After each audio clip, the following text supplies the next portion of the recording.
Les dieux sont immortels et invincibles. Unis, ils sont capables de vaincre les divinités les plus malveillantes. Désunis, le monde retournerait au chaos dont il est issu.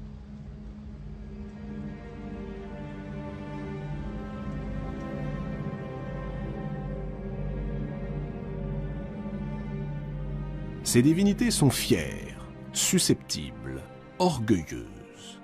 En elles sommeillent la ruse et l'intelligence. Et quand elles exploitent ces deux qualités, c'est le plus souvent pour se quereller, comploter, trahir.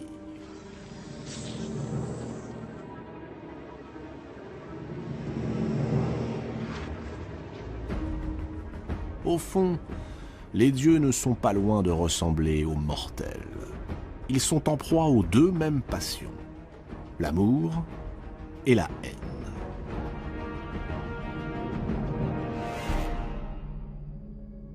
Or, un jour, apparut un Dieu plus sage, plus réfléchi que les autres, capable de rassembler et non de diviser, de construire la paix et non de préparer la guerre.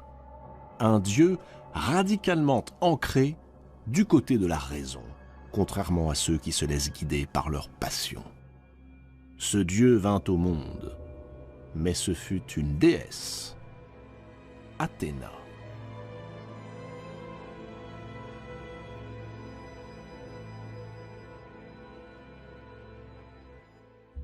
À divinité exceptionnelle, naissance exceptionnelle. Zeus avait épousé en premières noces la nymphe Métis, dont le nom signifie à la fois prudence et ruse.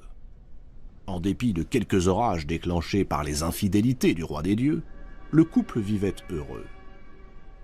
Et puis un jour, deux autres divinités, Gaïa, la terre, et Ouranos, le ciel, vinrent frapper à la porte du maître de l'Olympe.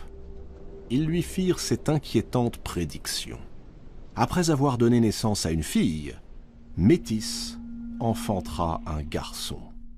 Et ce garçon surpassera son père en ruse et en puissance, et finira par le détrôner.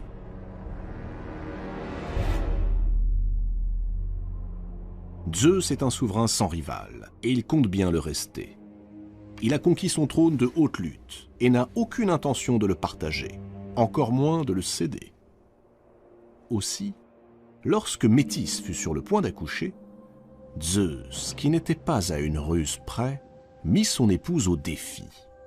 À quel point serait-elle capable de se métamorphoser? Métis, loin d'imaginer ce qui se tramait, se prit au jeu. Elle enchaîna les plus incroyables transformations, jusqu'au moment où, encouragée par Zeus, elle se transforma en goutte d'eau. Zeus la félicita, applaudit et l'avala. Ravi du tour qu'il venait de jouer, le roi des dieux retourna à ses affaires. Peu de temps après, Zeus fut pris d'effroyables douleurs à la tête. Des douleurs si aiguës qu'il appela au secours toutes les divinités de l'Olympe. Son fils Héphaïstos, dieu des forgerons, pour le soulager, lui asséna un coup terrible sur le crâne. Aussitôt, prodige des prodiges, une jeune fille jaillit de la brèche, armée, casquée. Elle lança un formidable cri de guerre, un cri qui retentit dans tout l'Olympe. Alors les dieux furent saisis de crainte, les fleuves et les mers se gonflèrent de vagues mugissantes, et le soleil immobilisa ses chevaux de feu. Athéna venait de naître.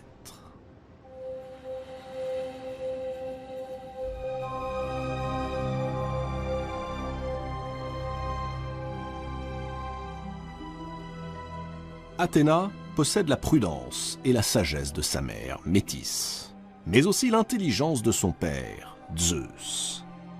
Elle est double. C'est une femme, mais elle est vouée au jeu de la guerre, qui est, chez les Grecs, affaire d'homme. Pour Zeus, elle est et elle sera toujours son enfant préféré. celui à qui il pardonnera tout.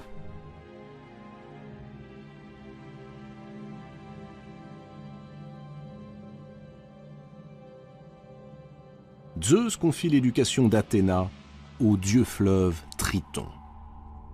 Triton a déjà une fille, Pallas. Très vite, les deux jeunes déesses deviennent inséparables. Or, un jour qu'elles s'entraînent en combat singulier, et alors que Pallas s'apprête à frapper Athéna, Zeus, craignant pour sa fille, s'interpose. Surprise par l'apparition du roi des dieux, l'infortuné Pallas baisse sa garde et reçoit d'Athéna un coup terrible. Un coup involontaire, mais un coup mortel.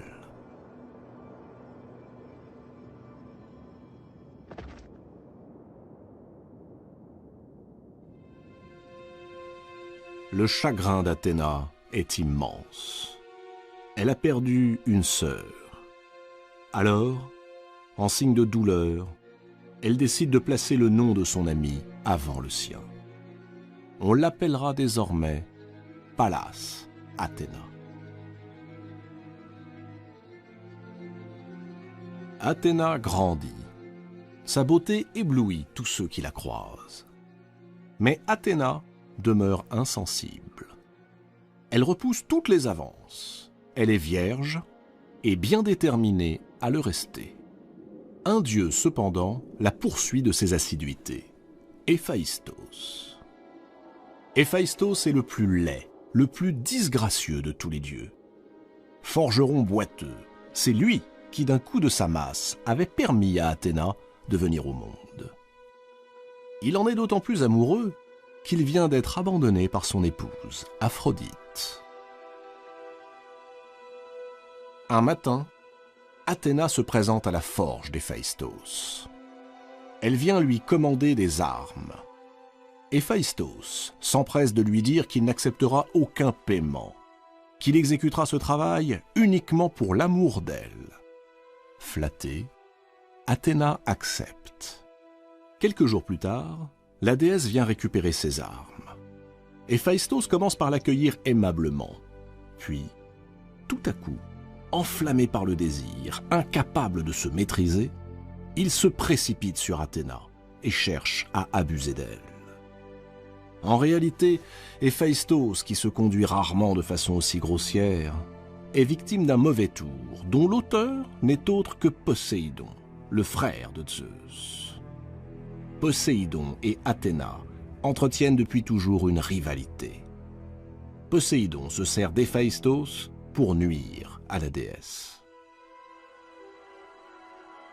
Quelques heures auparavant, il lui a donc fait savoir qu'Athéna était en route pour sa forge et qu'elle espérait vivement qu'Héphaïstos lui ferait la cour avec ardeur. Athéna se débat, repousse le forgeron et s'enfuit. Tout boiteux qu'il est, Héphaïstos réussit pourtant à la rattraper et tente à nouveau de s'unir à elle. Il le fait avec tant de maladresse qu'il déchire sa tunique. Le corps dénudé de la déesse lui apparaît dans toute sa splendeur. Héphaïstos est subjugué. Athéna profite de son trouble pour se dégager, mais au moment où elle va s'échapper, un long jet de sperme atteint sa jambe à hauteur de la cuisse. Dégoûtée, Athéna saisit un morceau de laine, s'essuie et le jette par terre. Mais la laine, tombée sur le sol, féconde Gaïa, la terre-mère. Gaïa est désormais grosse du désir d'Héphaïstos. Et quelque temps plus tard, Gaïa donne naissance à un enfant. C'est une créature bizarre, mi-homme, mi-serpent.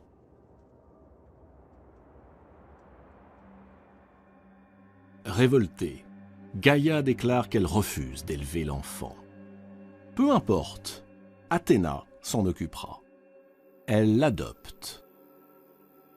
Elle nomme l'enfant jailli du sol Erichtonios, ce qui signifie l'autochtone. Elle le cache dans une corbeille sacrée qu'elle remet à l'une de ses grandes prêtresses en lui ordonnant d'en prendre grand soin.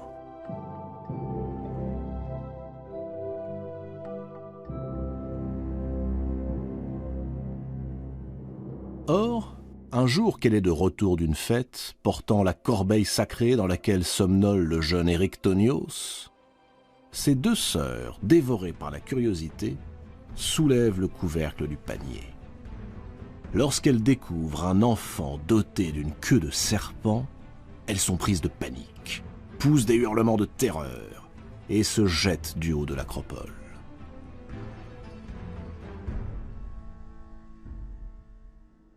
Athéna se précipite. Elle soulève l'enfant de son berceau de fortune et le place à l'abri dans l'enceinte de son temple. Jour après jour, elle va l'élever avec tant d'amour que tous ceux qui les verront seront persuadés que la déesse est sa véritable mère.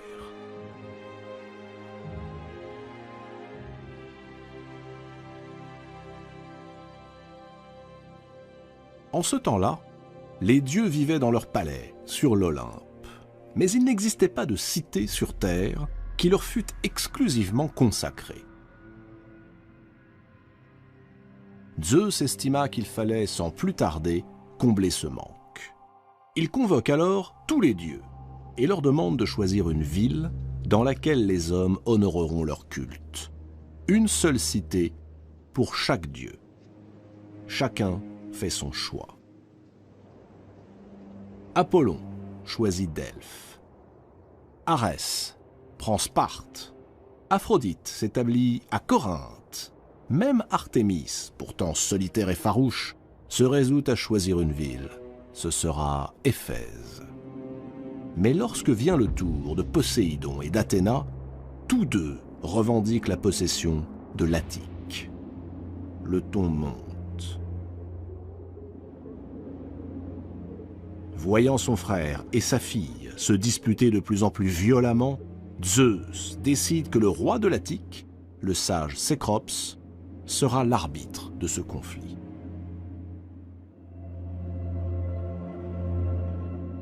Cécrops est un bon souverain. Il a interdit les sacrifices humains. Il a fait de sa région la plus civilisée des contrées du monde. Il a instauré la monogamie, le mariage, a créé les premiers tribunaux. Chose inédite, il a accordé le droit de vote aux hommes, mais aussi aux femmes.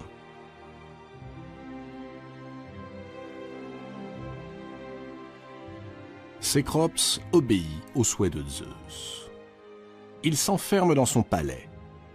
Quelques heures plus tard, il en ressort et déclare que la ville sera placée sous le patronage du dieu qui fera aux hommes le don le plus utile. Poséidon est sûr de l'emporter. Le dieu des océans pointe son trident vers le sol et fait jaillir une magnifique source. Une source d'eau salée qui déferle sur les plaines asséchées. Il offre aux habitants de l'Attique un somptueux bassin, une sorte de piscine géante dans laquelle les hommes pourront occuper leurs loisirs et s'entraîner aux courses nautiques qu'ils affectionnent tant. Puis il redouble son cadeau et offre à Cécrops lui-même un splendide étalon noir, un cheval magique jailli de l'écume et réputé invincible à la guerre.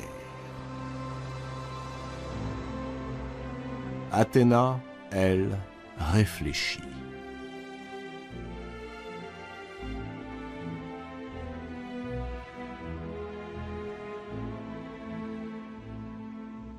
D'un geste de la main, elle fait sortir de terre un arbre.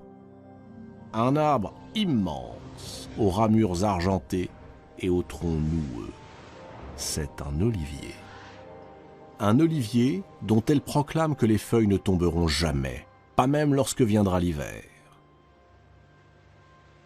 Cet arbre, assure-t-elle, portera les fruits que vous presserez lorsqu'ils seront bien mûrs. Ils vous nourriront, vous et vos enfants, et les enfants de vos enfants. Cet arbre sera le symbole de la paix et de la fécondité que je vous accorde. Sous le regard de Thémis, la déesse de la justice, les habitants de l'Attique passent au vote. Et ce sont les voix des femmes qui font pencher la balance divine du côté d'Athéna.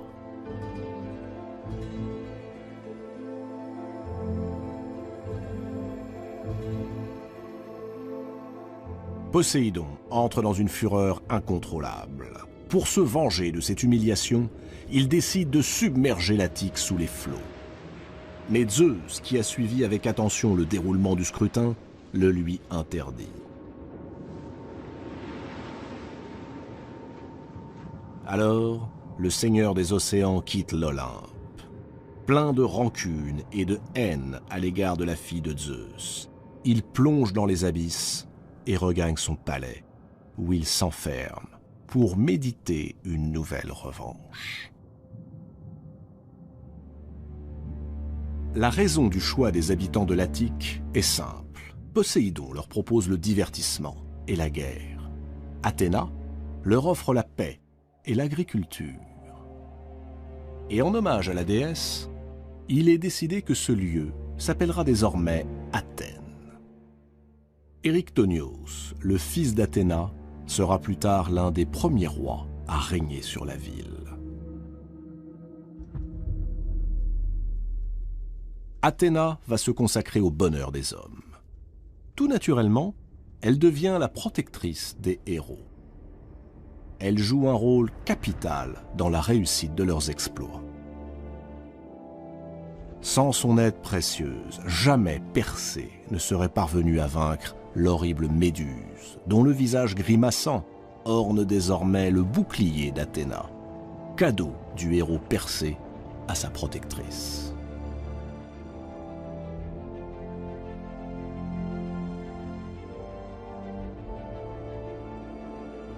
Pendant la guerre de Troie, Athéna prend parti pour les Grecs et leur inspire l'idée du cheval de bois.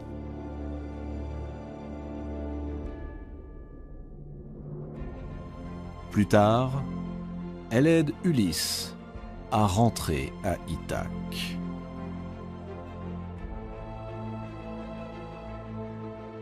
Enfin, sous les traits du sage Mentor, elle guide le jeune Télémaque dans ses démarches pour retrouver les traces de son père.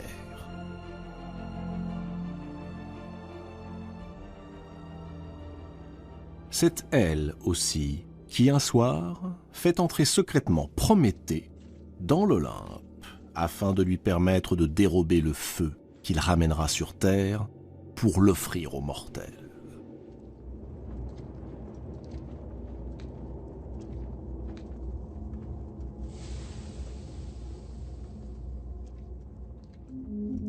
Aux mortels, justement, Athéna inspire audace et sang-froid, une forme nouvelle de bravoure, guidée par la réflexion et la ruse, non par la fureur désordonnée et aveugle. Athéna, déesse de la guerre, se présente aux mortels comme l'opposé de son frère Arès, lui aussi dieu de la guerre, mais dieu du carnage et du sang.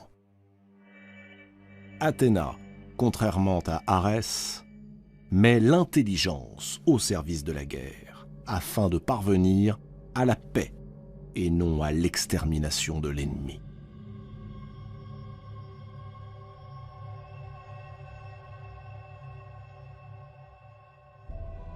Au fil du temps, Athéna se fait également protectrice de l'État, garante de l'équité des lois, de leur juste application. Mais elle comprend très vite que sans prospérité, les lois seules ne suffisent pas. Alors, pour que se développe le bien-être des hommes, elle leur offre la charrue et le joug pour les bœufs. Elle leur enseigne aussi les nombres. Elle transmet aux femmes l'art de la cuisine, celui de tisser et de filer. Elle inspire également la construction des navires, le travail du bois, le polissage des planches, l'ajustement des différentes pièces de la charpente. C'est ainsi qu'elle préside à la construction de l'Argo, le plus grand navire jamais construit jusque-là, à bord duquel Jason et ses marins iront récupérer la fameuse toison d'or.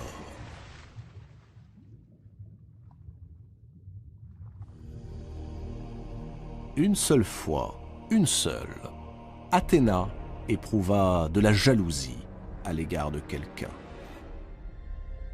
Il s'agissait d'une artiste qui, il faut le reconnaître, manquait singulièrement d'humilité. Elle s'appelait Arachné. C'était la fille d'un riche marchand d'étoffes. Arachné était devenue une véritable experte dans l'art raffiné du tissage.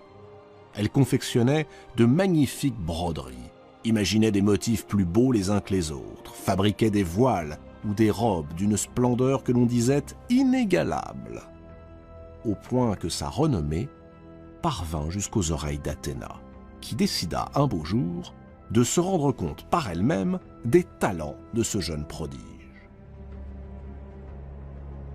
Athéna prit les traits d'une vieille femme aux tempes grisonnantes et se présenta devant la jeune fille. À sa grande surprise, elle découvrit un personnage orgueilleux, vantard, qui prétendait que nul au monde ne savait filer aussi bien qu'elle, et qui ajouta, comble de maladresse, personne, pas même la déesse Athéna. Athéna prit tout d'abord cette attitude pour une fanfaronnade d'adolescente. Bienveillante, elle conseilla à Arachné de retirer ses paroles et de rendre hommage à la déesse. Mais Arachné, emportée par sa fougue, persista. Oui, elle se sentait capable de défier la puissante Athéna si celle-ci osait se mesurer à elle. Et aussitôt, assurant qu'elle allait en donner la preuve, elle fit courir ses doigts le long de la chaîne. Le métier à tisser crépita, et peu à peu, les motifs apparurent. Arachné avait choisi de représenter les amours des dieux et les métamorphoses dont ils usaient si fréquemment. Quand elle eut terminé, Athéna, toujours déguisée en vieille femme, inspecta son travail.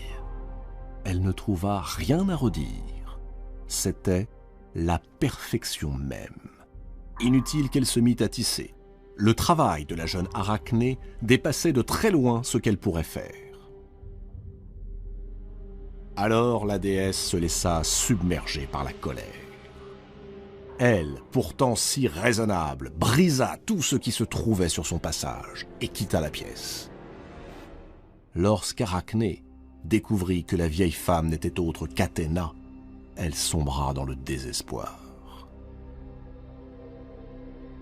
Elle venait de commettre un abominable sacrilège et d'infliger une terrible offense à celle qu'elle chérissait pourtant entre toutes.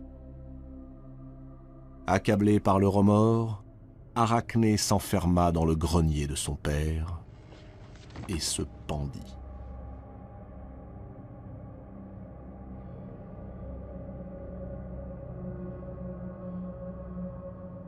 Quand Athéna apprit la nouvelle, elle regretta aussitôt de s'être laissée emporter.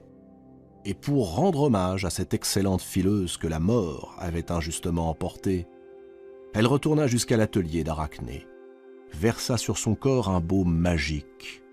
Le corps d'Arachné se mit à rétrécir, jusqu'à n'être plus qu'un minuscule ventre duquel dépassaient de petites pattes grêles et velues. Ainsi, murmura la déesse, tu resteras pendu à jamais, puisque tel fut ton choix. Mais, comme autrefois, tu poursuivras ton œuvre, Arachné, sous les traits d'une araignée. Depuis, sur un métier de fortune qu'un souffle suffit à briser, Arachné tisse sa toile pour l'éternité. Veillez, comme tous les artisans et tous les artistes, par la déesse Athéna.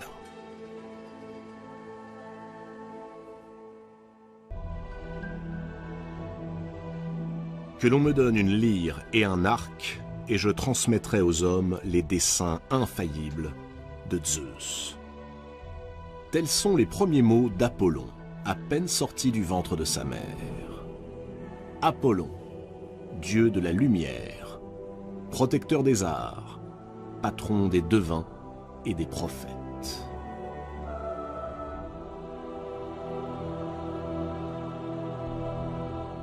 Le soleil cogne au-dessus du nouveau-né.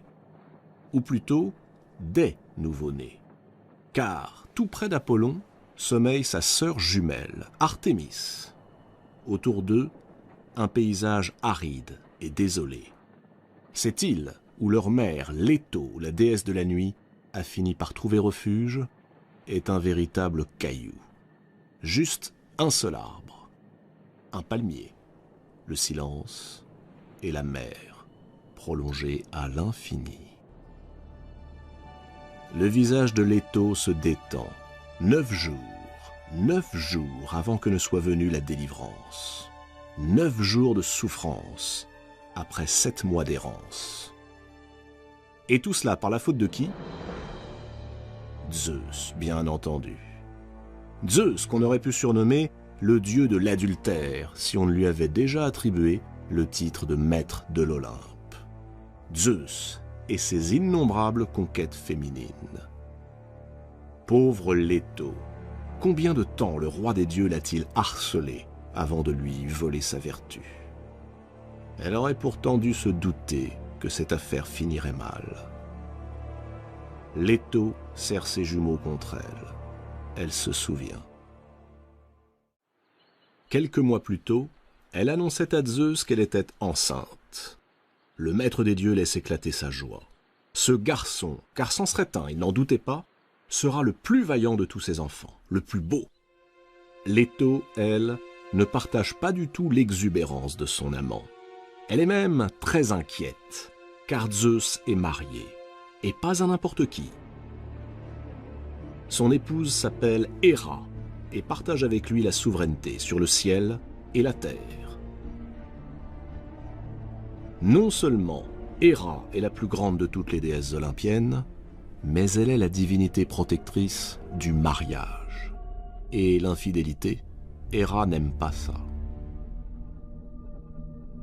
Elle ne plaisante pas dès qu'il s'agit de tromperie.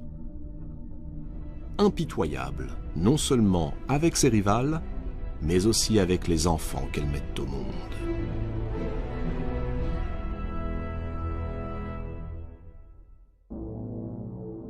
Bien sûr, Leto pourrait faire remarquer qu'elle n'a pas semé le désordre dans un couple sans histoire. Peu de temps auparavant, les cieux ont été témoins d'un nouvel éclat. Ayant appris que Zeus s'apprêtait à commettre une nouvelle infidélité, Héra avait appelé à la rescousse Athéna, Poséidon et nombre d'autres divinités. Ensemble, ils avaient tenté d'enchaîner Zeus. Hélas, le projet échoua, et la riposte du maître de l'Olympe ne se fit pas attendre. Comme Héra était à l'origine de la conspiration, Zeus la suspendit au-dessus des nuages, une enclume à chaque cheville. Aucun dieu, malgré ses cris, n'osa lui porter secours.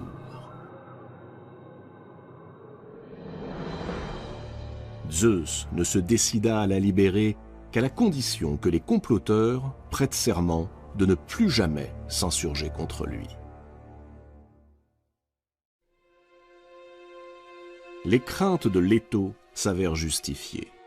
Les cris de joie de Zeus, apprenant que sa maîtresse est enceinte, ont retenti jusque dans la chambre d'Héra, là-haut, sur l'Olympe. Encore une tromperie. Cette fois, promet la déesse, sa colère sera sans limite. Pour commencer, elle menace de sanglantes représailles quiconque offrirait asile à Leto.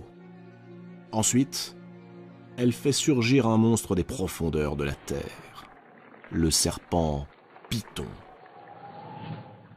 et le lance aux trousses de la malheureuse.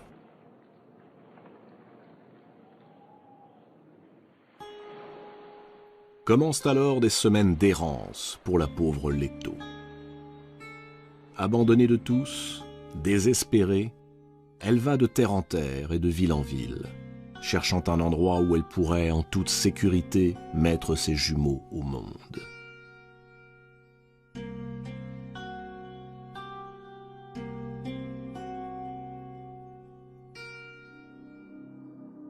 Mais sur son chemin, ce ne sont que portes closes et visages fuyants.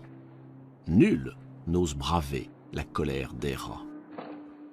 Leto se traîne, suppliante, jusqu'à ce que, saisie déjà par les premières douleurs, elle atteigne une petite île de la mer Égée, du nom d'Astéria. Astéria, c'est ainsi que se prénommait sa sœur. Autrefois, elle aussi avait subi les assauts de Zeus, mais plutôt que de céder, elle avait préféré se jeter dans la mer.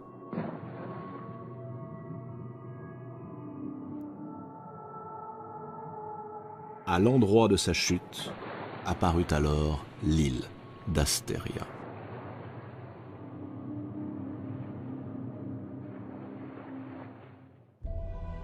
Leto se réfugie sur l'île qui fut autrefois sa sœur.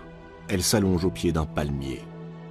Elle met d'abord au monde une fille, Artémis, puis un garçon, Apollon. Le voilà donc, ce dieu magnifique, ce dieu de la lumière, de la musique et de la poésie. En 7 jours, le voilà qui se libère de ses langes. Il est déjà un garçon superbe, d'une force extraordinaire.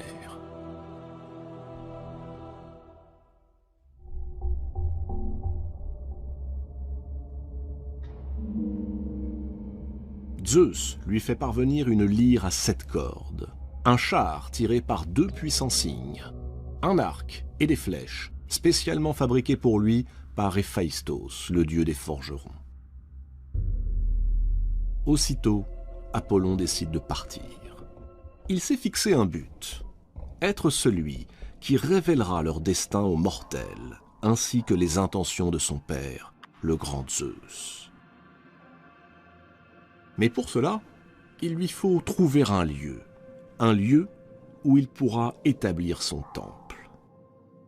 Apollon monte sur son char, quitte l'île qui, tout à coup devenue fertile et verdoyante, prend le nom de Délos, la resplendissante. Mais les cygnes qui tirent le char d'Apollon ne l'entendent pas de cette oreille. Ils entraînent leurs passagers dans leur patrie, au-delà du nord lointain, chez les Hyperboréens. C'est une contrée magique. On y trouve de l'or gardé par des griffons. Les gens y sont riches, heureux et ne vieillissent pas. Là, Apollon est initié au mystère de Zeus.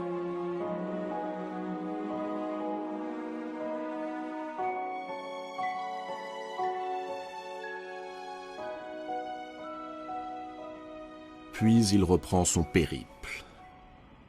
Il arrive près d'une source splendide, perdue au milieu d'une forêt profonde. La gardienne des lieux est une nymphe. Elle s'appelle Telphusa. Lorsqu'Apollon lui annonce qu'il a l'intention de bâtir ici un temple magnifique, la nymphe, offusquée qu'une divinité plus grande vienne lui faire concurrence, le persuade que l'endroit, si beau fût-il, est plein de vacarme. Elle lui vante les qualités d'un autre site, tout proche, au pied des gorges du mont Parnasse. Apollon repart. Il ne le sait pas, mais la nymphe vient de lui tendre un piège.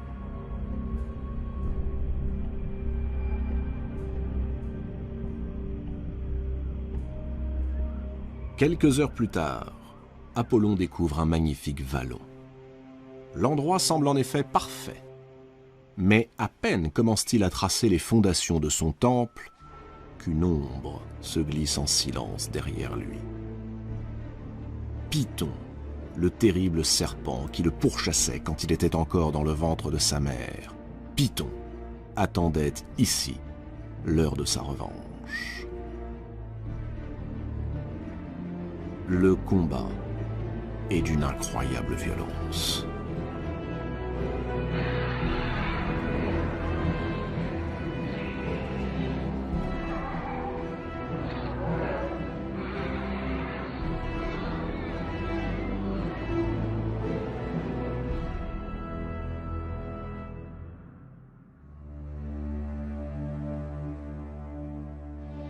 Le triomphe d'Apollon est total. Oui, mais il a tout de même tué un dieu. Gaïa, la terre-mère qui a donné naissance à Python, est furieuse. Elle rapporte aussitôt cette offense à Zeus. Zeus ordonne à son fils de se rendre dans la vallée de Tempée, afin de s'y purifier. Apollon fait davantage. En mémoire de son adversaire vaincu, il institue des cérémonies sportives et religieuses, les Jeux pythiques. Mais qu'est-ce qu'un sanctuaire sans prêtre? Alors qu'il médite face à la mer, Apollon aperçoit tout à coup un navire qui semble en péril. Il s'élance, prend la forme d'un dauphin et rejoint le bateau. À son bord, il découvre que les marins, des Crétois, sont à moitié morts de faim, de soif et d'épuisement. Il promet de les sauver à condition qu'ils acceptent de ne plus jamais rentrer chez eux et de le servir fidèlement. Apollon ramène le navire vers le rivage et initie les marins au secret divin. Sur le fronton de son temple, il fait graver ces mots. Connais-toi toi-même.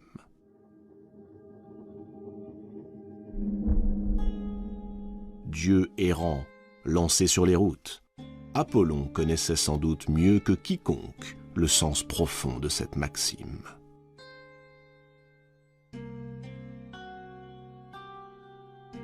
Reste à nommer ce lieu. Les marins devenus prêtres font observer que c'est sous la forme d'un dauphin qu'Apollon leur est apparu. Dauphin, Delphis en grec. Apollon approuve. Ce site s'appellera Delphes.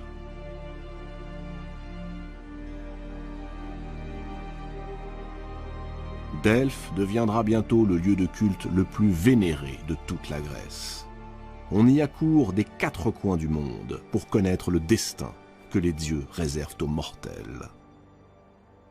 Pour cela, il faut interroger l'oracle de Delphes, la fameuse Pythie. C'est par sa bouche que le dieu est censé s'exprimer.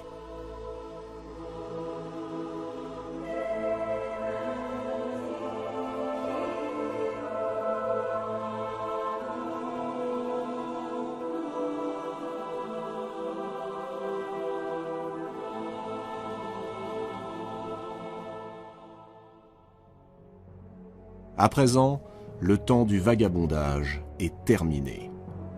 Celui du pouvoir peut commencer. Apollon fait une entrée triomphale sur l'Olympe, à l'assemblée des dieux. Il est au sommet de sa gloire. Hélas, chacun possède sa part d'ombre, même les dieux. Et si, avec sa lyre, Apollon enchante le séjour des immortels, avec son arc, il rend impossible la vie des hommes. Et l'on ne tarde pas à découvrir que, derrière le délicieux poète qui folâtre avec les muses, se cache un archer sanguinaire et violent. Une reine, l'arrogante Niobé, va l'apprendre à ses dépens, et elle ne sera pas la seule. Niobé règne sur la ville de Thèbes. Jadis, elle avait été aimée de Zeus, mais n'avait pas daigné lui donner d'enfant. Pourtant, Niobé était féconde. Avec son époux, Amphion, elle avait mis au monde pas moins de 14 enfants. Un jour, poussée par la jalousie et la rancœur, Niobé se vanta de sa prodigieuse fertilité, et elle railla la déesse Leto, qui, elle, n'avait eu que des jumeaux, Artémis et Apollon. Offense impardonnable aux yeux d'Apollon. Alors que les enfants de Niobé sont en compagnie de leur mère sur le mont Sipyle, Apollon s'approche d'eux et, sans le moindre état d'âme, bande son arc, décoche ses flèches. 14 flèches, 14 enfants. Un carnage.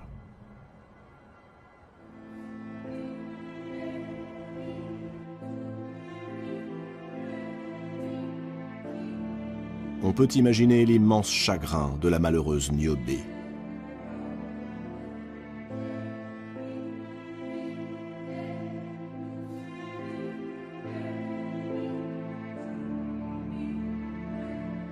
Prostrée, elle refuse de quitter la tombe de ses enfants assassinés. Les pleure jour et nuit, jusqu'à ce que Zeus, pris de pitié, la métamorphose en un rocher ruisselant de larmes. Paradoxe de ce dieu d'une grande beauté, il ne connaît que des amours déçus. Les femmes auxquelles il tient le plus lui échappent toutes, inexorablement. La plus célèbre de ces insoumises est la nymphe Daphné. Daphné consacre le plus clair de son temps à la chasse. Or un jour, Eros, le jeune dieu de l'amour, dont Apollon moque sans cesse les piètres qualités d'archer, décide de jouer un bon tour à l'orgueilleux séducteur. Il perce le cœur d'Apollon d'une flèche d'or qui le fait tomber amoureux de Daphné.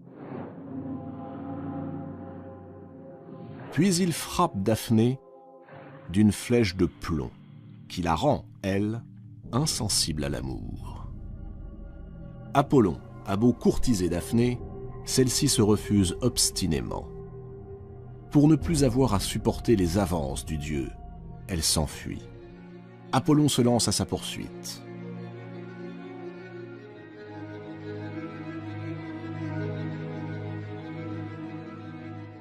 La nymphe s'enfonce dans les forêts, jusqu'à ce que, trahie par ses forces, elle s'écroule sur la rive du grand fleuve Pénée.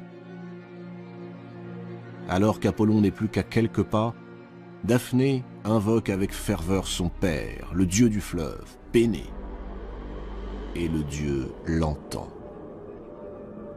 Dans un tonnerre d'eau et d'écume, Pénée jaillit des flots.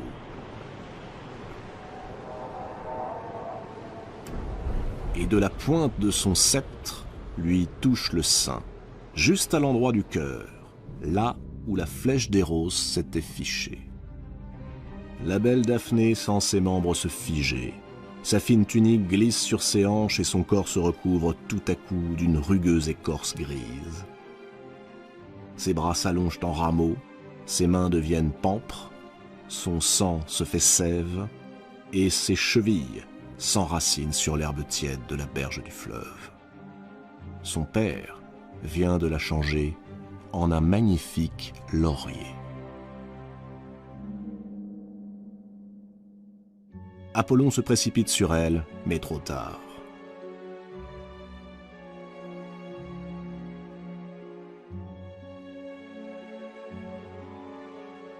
Il ne peut saisir que le tronc, lisse et glacé. Il sent, sous l'écorce, palpiter le cœur vivant de Daphné.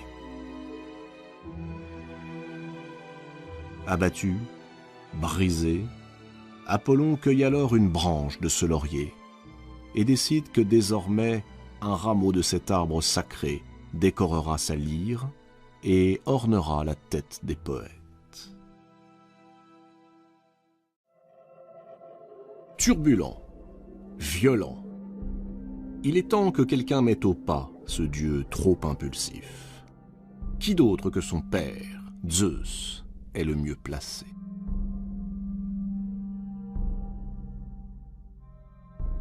Apollon vient de tomber amoureux une nouvelle fois. Elle s'appelle Coronis, c'est la fille du roi de Thessalie.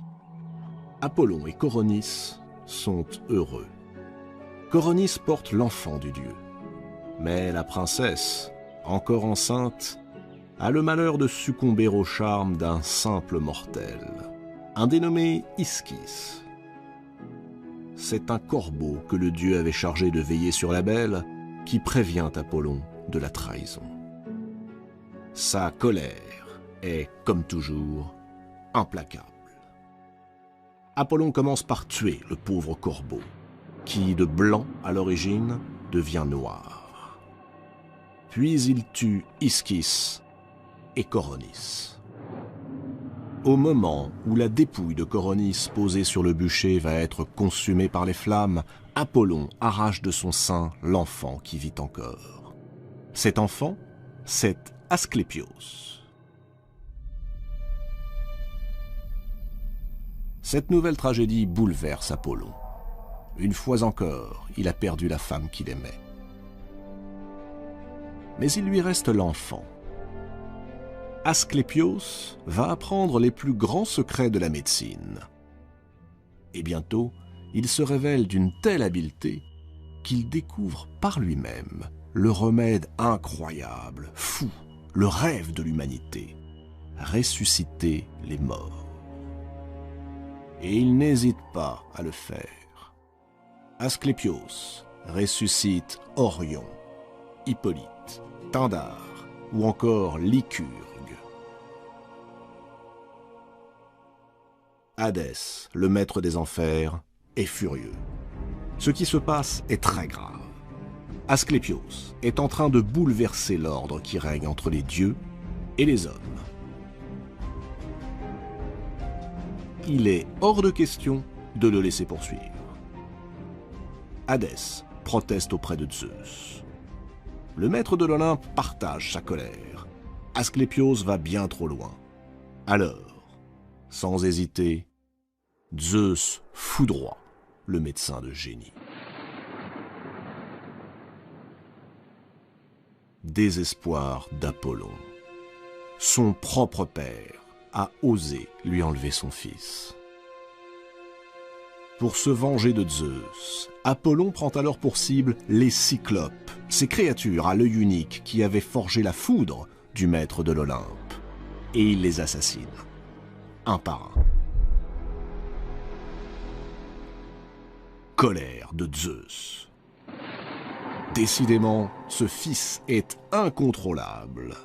Pour le punir, Zeus songe au pire.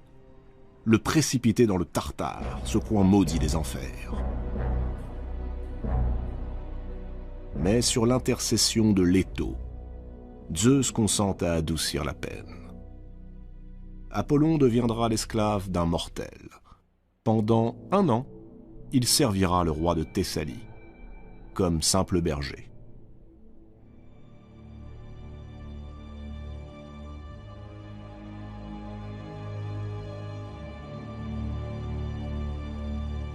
Tout est tragédie dans la vie de ce dieu. Tout est complexité. Même dans ses amours, qui ne se sont pas limités à la jante féminine. Car Apollon aime aussi les hommes. 2 de ses amants vont connaître un sort funeste. Hyacinthe et Cyparissos. Hyacinthe sera tué accidentellement par Apollon, qui, pour l'honorer, le transformera en jacinthe. Quant à Cyparissos, désespéré par la mort de son animal favori, il suppliera Apollon de lui donner la mort. Le dieu refusera, et devant l'insistance de son ami, le changera en cyprès. Reconnaissons qu'il y a un certain génie chez ce dieu, qui, bien que malheureux, trouve encore la force de donner beauté au chagrin.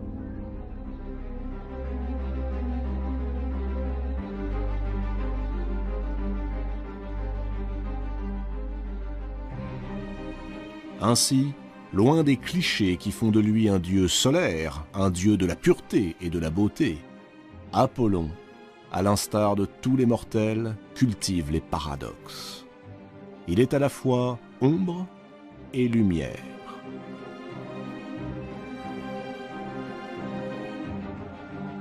Apollon est le dieu aux multiples visages.